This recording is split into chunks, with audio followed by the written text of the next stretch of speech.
जिसमें दावा किया जाए कि आप अपने समर्थकों के साथ विरोधी को पीटने गए थे। देखिए, वो गलत और निराधार आरोप। आज सुबह 10 बजे ही हमने मिठनपुरा थाना में एक आवेदन दिया था कि सोशल मीडिया पर सीधे मेरा तस्वीर लगा करके और आपत्तिजनक शब्दों का इस्तेमाल करके पोस्ट डाला गया है। मेरा तस्वीर लगाया गया है और उस पर मुझे और मेरे 94 मुजफ्फरपुर को मुस्मात कहा गया है। कितना आपत्तिजनक शब्द है। उसमें मुझे रंडवा शब्द का इस्तेमाल किया गया है। मैं आप लोगों को मैंने भेजा है, आप लोगों ने देखा होगा। एक ने लिखा है, कोई ठाकुर दिव्य प्रकाश है, उसने लिखा है कि रंडवा हो गया है। इस तरह का व्यक्तिगत आरोप, माने गाली सूचक शब्द है। ये दोनों मुस्मात और रंडवा गाली सूचक शब्द है, उन्होंने हमारे लिए इस्तेमाल किया है। मैं उसको समझाने गया था सुबह कि भैया तुमको हमसे कोई मतलब नहीं है, कोई चीज़ का ना आरी डरेर का झगड़ा है, ना हम तुमको जानते नहीं। हम उसको आज से पहले तक पहचानते भी नहीं थे। जाने पर वो उग्र हो जाता है। वो कहता है कि हम 47 रखने के आरोप में जेल गए हुए हैं। अभी हमको पता चला है कि वो 5-6 बार और दारू बेचने के केस में भी जेल गया हुआ है।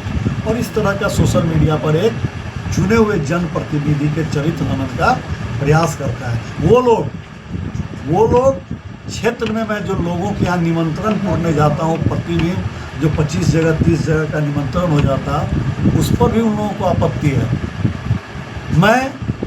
मेरी सोशल मीडिया की टीम रील बना के लगाती है, उस पर भी वो आपत्तिजनक शब्द लिखते हैं।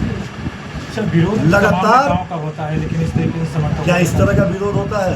गाली देके विरोध होता है कि क्षेत्र में अगर विकास की कोई समस्या है तो उसको लेकर के विरोध होता है। सड़क नहीं बना है तो सड़क की बात बोल करके विरोध कर सकते हैं। नाला नहीं बना है, जल जमाव की समस्या है, उस पर आप विरोध कर सकते हैं। व्यक्तिगत आरोप को विरोध कहिएगा। क्या ये विरोध रंडवा कहना और मुस्मात कहना ये विरोध है? क्या सही विरोध है? आप बताएं, ये सही विरोध है क्या? इस तरह का आपत्तिजनक शब्द का इस्तेमाल बहुत पहले से होता रहा है। चुनाव के दौरान भी ऐसा देखने को मिला। ये दोनों लड़के मुकुंद कुमार और ठाकुर दिव्य प्रकाश पिछले 1 साल से, मैं नहीं जानता हूँ कि किसके इशारे पर वो इस तरह का काम करता है, लेकिन वो लगातार पिछले 1 साल से कर रहा था।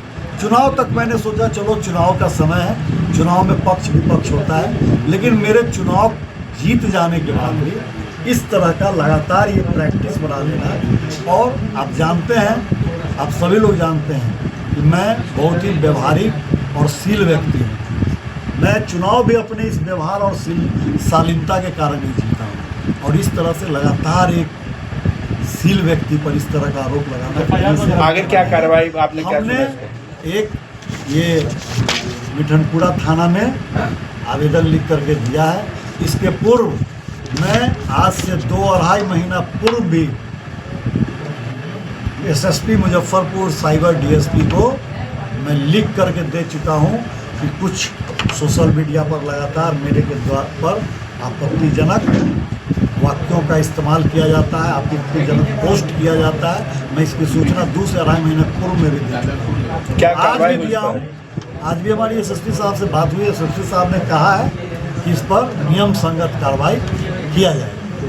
क्या इस पे हम भी ये कहते हैं, जो साइबर का नियम कानून करता है उसके तहत उस पर कार्रवाई होना चाहिए। आपने देखा होगा, कल हमारे माननीय सूचना एवं प्रसारण मंत्री श्रवण कुमार जी ने जब कार्यभार संभाला है तो उसमें उन्होंने कहा भी है कि सोशल मीडिया पर किसी पर आपत्तिजनक शब्दों का इस्तेमाल करना, आपत्तिजनक जो भी पोस्ट करेंगे उस पर कार्रवाई की जाएगी। तो हम मांग करते हैं इस तरह के आपत्तिजनक पोस्ट करने वाले पे कड़ी से कड़ी कार्रवाई।